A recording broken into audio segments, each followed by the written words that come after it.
Welcome to 2018. Whew, another year. Mike McConville here for Tech Deck Workstations. I've got this 335 on the bench today. This was pre-pluck machine.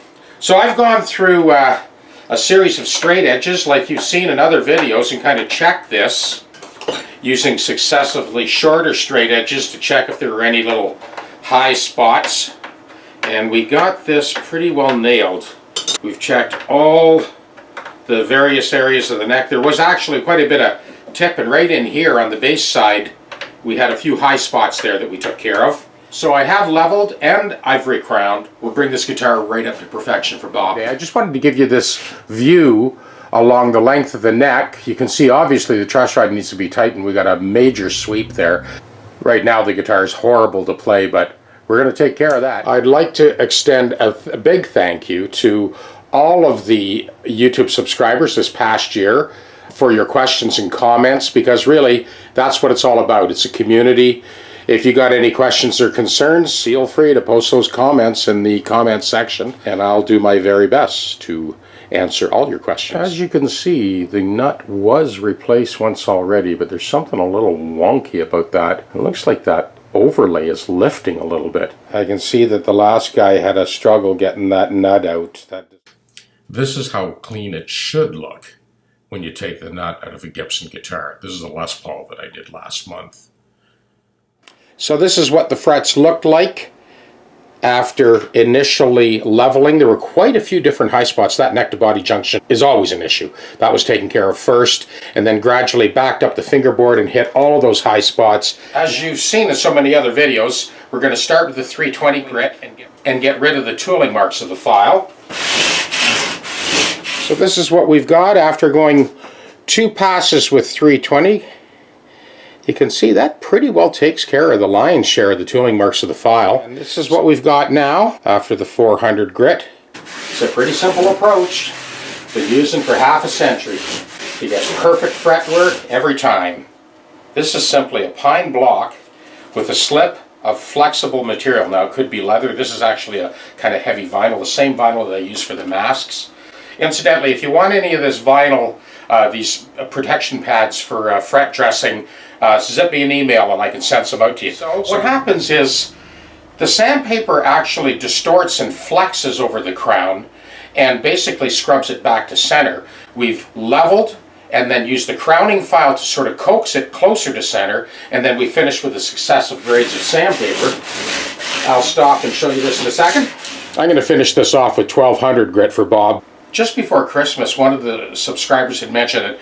He said, Mike, you cover a lot of things that other YouTube tech guys seem to miss. Well, the single most important thing, and nobody seems to sort of bring this up, but in a nutshell, you need to restrict the flex of the neck while you're doing this work. When I'm leaning on the neck with the leveling files or the blocks, if the neck is doing this every time you push down on the file, well, obviously, you're never going to get a level. Second thing, it's not enough just to hold the neck. You need to immobilize the body.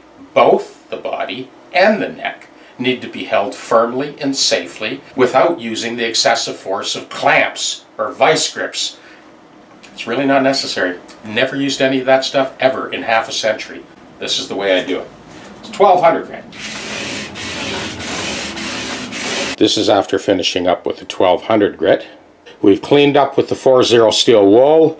After teaching courses on guitar repair and design for 25 years, a quarter of a century, I've learned to cut to the quick. I just give you the goods clearly, concisely, and consistently, repair after repair. This is not staged. These are real-time repairs on real instruments for real customers. And we go obliquely across the fret. Now, I've got this, if I push down, it stops. It's not infinite torque. I just release it, get just enough grab to polish those frets, and you need to steer clear of the plastic binding. Keep the tool moving.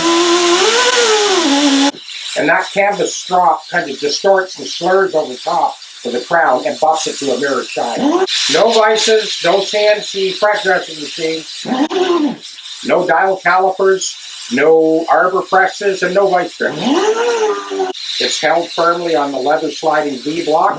Both the body and the neck are supported. I think the single most important thing that one of my subscribers had mentioned that everyone else seems to miss is the first and most important thing is where you lay the guitar, how you hold the guitar, how it's supported, neck and body, while you're doing this type of work. That's why we came up with this idea, the one multi-adjustable musical instrument workstation.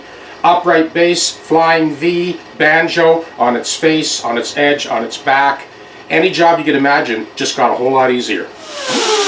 Because you don't waste a second trying to figure out how to hold the guitar while you're working on it. Okay, so I've completed one pass, moving obliquely at a 45-degree angle across the crown of each fret. So this is first pass with the canvas strop, circular strop with the jeweler's rouge. The fingerboard obviously needs to be cleaned up yet. Almost done. Kind of going the extra distance here, polishing this up. This guitar, I think it kind of languished for a while. I don't think it was being used. It was horrible to play. While I buff it out the body, the neck assembly straps are holding the guitar firm. Instrument's not slipping and slopping around like you see in so many other videos. I can just relax, keep both hands on the job, knowing that the guitar is not going to slip or wobble or get crushed by excessive force. I don't have to worry about this thing slipping. It is not going to budge. And this is how my students and myself and the tech deckers around the world are getting a perfect fret dress flawlessly every time. Done by hand. Now we got the old girl just gleaming, ready for some screaming. Look at those frets. Look at the reflection on those frets. That is the definition of a perfect fret dress, people. Courtesy of String Tech Workstations, Mike McConville here in Stratford. Thanks for tuning in. Oh, by the way, we are doing a compensated nut, of course. The first, second, third, and fourth string are moved back as far as they go. They're all still sharp. So each of those saddles needs to be taken out, flipped 180, and put back in. So what that means is, believe it or not, this guitar has never been in tune since the day it was made. Bob is going to be blown away.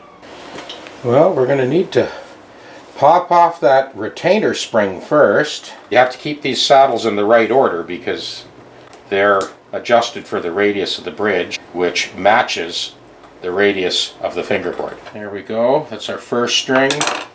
And our second string.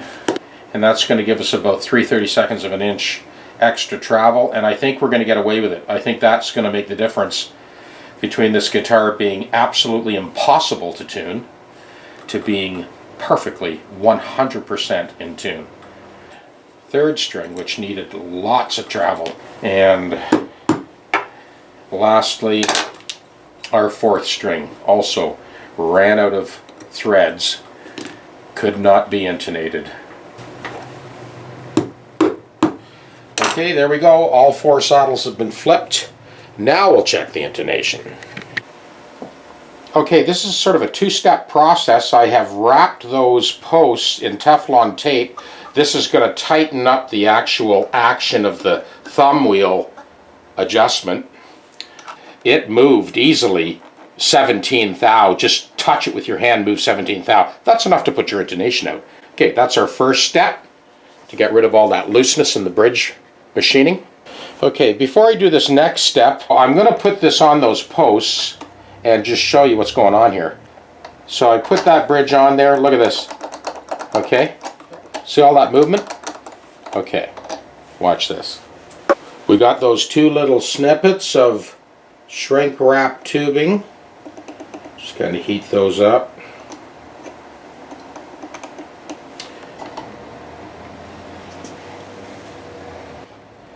We've got a beautiful press fit. Now it does move, but it's not slopping around like it was before. Under string load, if you hit that now with your the palm of your hand, it's not going to move enough to affect the intonation. Now the machining on these tailpiece posts is actually pretty good and tight. They don't need any help at all. For those of you who saw the video on the 1934 Gibson L5 archtop guitar, you'll know where I'm going with this. So what we want is we want the distance from the outside diameter of one string to the outside diameter of the adjacent string to match. That spacing is super critical. So now we know those strings are spaced beautifully, perfectly across the width of the bridge. Now you'll see that I've got that red masking tape across the tips of the saddles. Couple of reasons for that. For anyone who's ever tried to file out the saddles on a Gibson bridge, you know that your file just wants to skate right across it. So first of all, it gives you a great visual, very sharp pencil here, marking each side of the string all the way across. Then we know where the center should be for each string to be perfectly aligned across the width of the bridge. I do actually go through this procedure in that Gibson Les Paul custom hardware swap out, where I swapped out the gold hardware for Stuart because he wanted to switch it over to chrome. I show this technique in that video as well. This is a refresher for those that have seen that video, and this is an introduction for those that haven't. So now we're set to very, very gently put a notch in each of those saddles. You've heard me mention this in other videos, but I have to mention this again. The curvature on the tip of the saddles on a Les Paul bridge, or the Gibson style bridge, it's pre-engineered. That radius is pre-engineered to match the fingerboard radius. We don't have the luxury to move the height of each individual string up and down, not like a telly or a Strat. This is a whole different ball game. Proceed with caution. This is the moment of truth. We're triple checking that accuracy. I got a 26th thou file there for the 46th thou string, just to make sure we get that on center. We got the two pencil marks, so I've got those pencil lines to guide me. There's our 36th thou string, same deal, keep it in between the lines. I got a 26th thou file here, one of these Hosco ones, and just keep that in between the pencil marks on the masking tape. That's it, done. Now our 17th thou G, make sure that file doesn't skate. 13th thou, second string. I've got my lines to guide me on the masking tape. And finally, our 10th thou first string. Here's what we ended up with. 392, little bit of deflection there, 392, 392, 392, 392. Yeah, I can live with that. That's pretty accurate. You can see this is one of those instances where the tailpiece is actually tightened right down tight, and yet there's still some clearance on those first and sixth string. So even though the tailpiece is right down tight to the body on this one, it's not deflecting off the back of the bridge. So this neck to body angle allowed for that tailpiece to be tightened right down flush with the body. The pickups were also padded with foam underneath to get them to kind of line up with the string path, both neck and bridge pickup.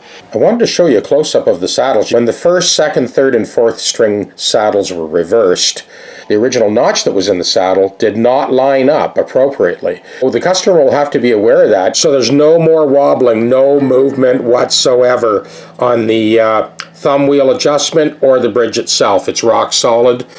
Tuning problems are over forever. And of course the compensated nut is done.